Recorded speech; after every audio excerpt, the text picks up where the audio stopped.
masuk kepada bagian berikutnya. Yang pertama ini ada yang disebut kehamilan patologis. Nah, obat apa yang pada kehamilan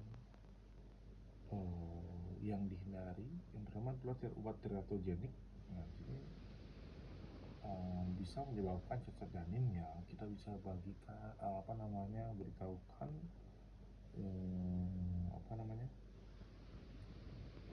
kategorinya, yaitu ada A aman, B bisa, C bisa asal benefit, D bisa asal threatening atau melindungi sebuah kehidupan, menyelamatkan ibu misalnya, X itu perlu dihindari. Yang pertama yang perlu kita ingat ini hanyalah yang tidak boleh. Ini kan udah normal ya, aja biasa.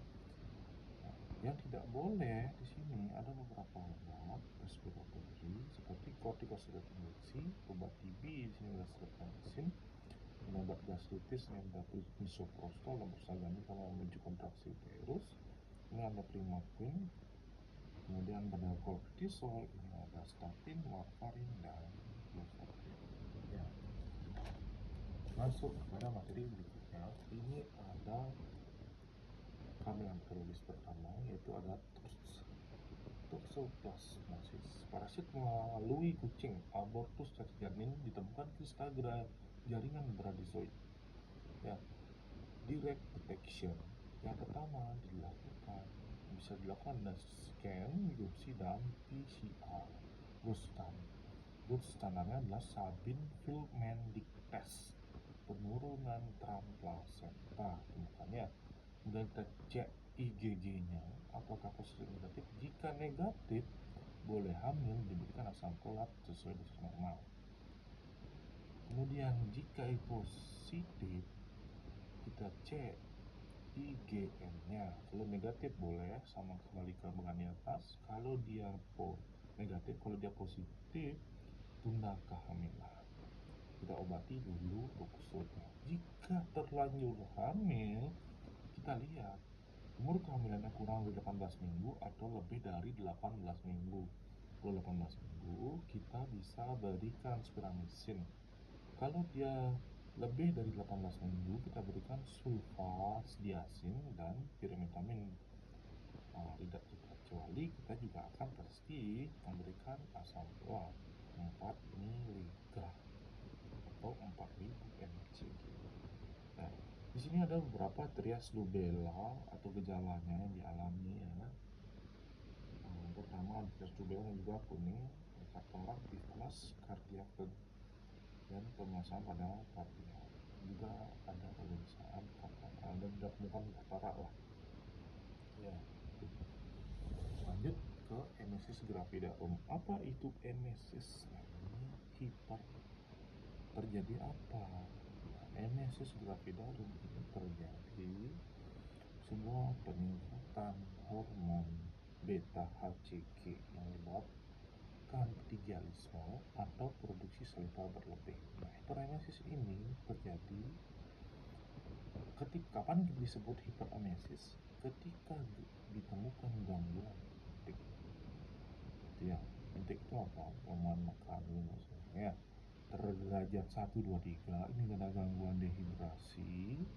Kemudian yang dua aneh, lidah kotor, nafas, aseton, oligourin plus demam. Yang grade ketiga demam plus penurunan GCS. Masih bisa rawat dalam, bisa rawat dalam.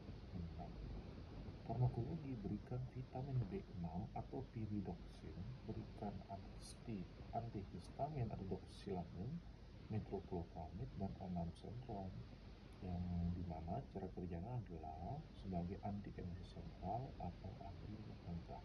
KIP-nya makan sedikit atau sering, hindari makanan berbau, masuk rumah sakit, obat infus P2NS, pasien dipuasakan. Lanjut ke ketuban pecah dini. Ketuban pecah dini pertama itu adalah keluar cairan seperti nipis dari jalan lahir, itu kodenya. Pemeriksaan tes lakmus atau nitrazin test, daftar nik test, bukan merah menjadi biru. Nah, tapi kita lihat apa ada gejala sistemik atau tidak. Nah, sistemik itu Kenapa ada demam, ada kita harus stres? Demam ibu dan bayinya kita harus stres. Nah, kalau ada gejala sistemik misalnya ke amnionitis atau korioamnionitis, kita langsung berikan ampigentametro, ampi 2 gram IV, genta 5 gram per kg selama 24 jam, metro 500 mg 8 jam yang diberikan selama 48 jam bebas kejang. Nah, ini dilakukan SC.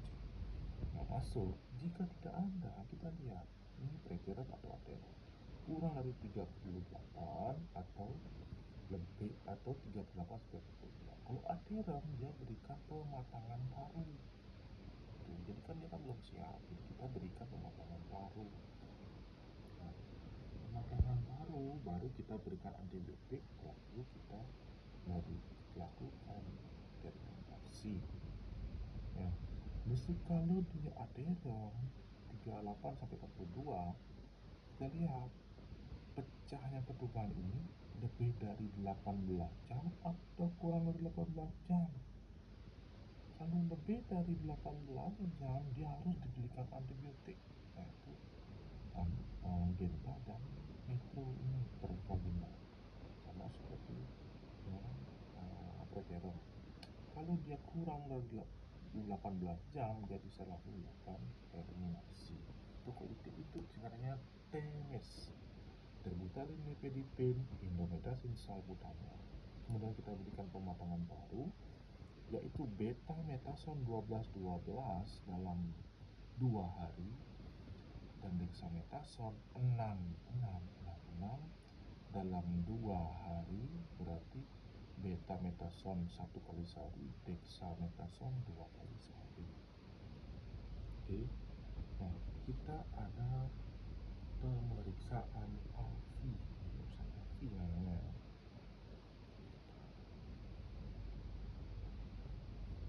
Ini untuk menilai derajat atau banyaknya cairan aminan yang ada di dalam perut ibu, ya.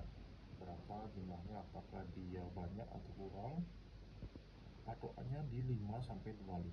Kalau kurang dari 5 dia oligo, lebih dari 25 dia poli. Kurang dari 3. Nah, kemudian ada beberapa hal yang garis bawah juga mengenai yang berkehamilan. Ateron itu 38 sampai 42. Kurang dari 38 dia disebut preteran. Lebih dari 40 dia disebut postteran. Oke. Masuk ke jenis manggul, ini ada 4 gap sebenarnya. Yang normal itu ginekoid, antara depan belakang, kiri kanan, diameternya sama. Android menyempit di bagian depan, ini biasa dimiliki oleh laki-laki. Antropoid ini yang biasanya susah, ini depan antero-posterior, depan belakang, dan dia lebih besar daripada diameter kiri kanan. Kalau klatopoid, diameter transversal kiri kanan lebih besar daripada depan belakang. Hoods itu dibagi menjadi 4, ada 1, 2, 3, 4. Yang pertama, tepi atas simfisis sejajar dengan perineum. Yang kedua, pinggir bawah simfisis sejajar hood 1. Yang ketiga, setinggi spina ischiadica. Yang keempat, setinggi ujung os coccygeus. Kemudian ada persalinan lama. Berarti penyebabnya ada 3P. 3P ini apa aja? The power passenger. Dan power itu kekuatan ibu. Passenger ini adalah penumpang atau bayi itu. Passenger adalah ibu, tempat duduknya. Power ini ketika lemah disebut inersia. Ada primer, his sudah lemah dari awal. Sekunder, his kuat menjadi lemah. Hiper kuat tidak terorganisir. Hipo lemah terorganisir. Terapinya diberikan oksitosin.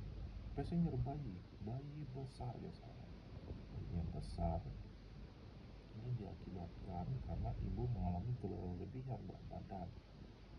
Hal-hal terjadi adalah distosia bahu dan Dr. Puteri. Distosia bahu ini terapinya adalah manuver nekrotel atau tartosien. Nah, komplikasinya bisa menyebabkan ort dan kanker.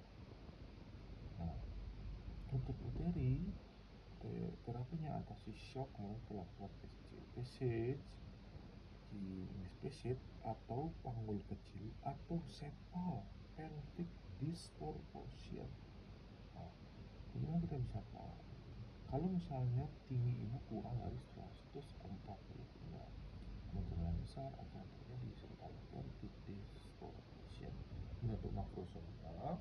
Tadi yang ini kurang lebih jadi berat bayi itu lebih dari atau 4 sama dengan 4 kilo ya. Ada persalinan lama atau kala satu itu ada dua, fase laten dan fase aktif. Fase laten buka 0 sampai 3, aktif 4 sampai 10. Ini normalnya ini terbuka setiap 2 jam 1 cm, yang fase aktif setiap 1 jam 1 cm. Normalnya jika lebih dari 8 jam disebut fase laten memanjang. Jika lebih dari 6 jam fase aktif memanjang. Nah, ya, terapinya indikasi excitation dan RPR atau dan sang puting dan oksidasi. Di antara fase laten dan fase aktif, jika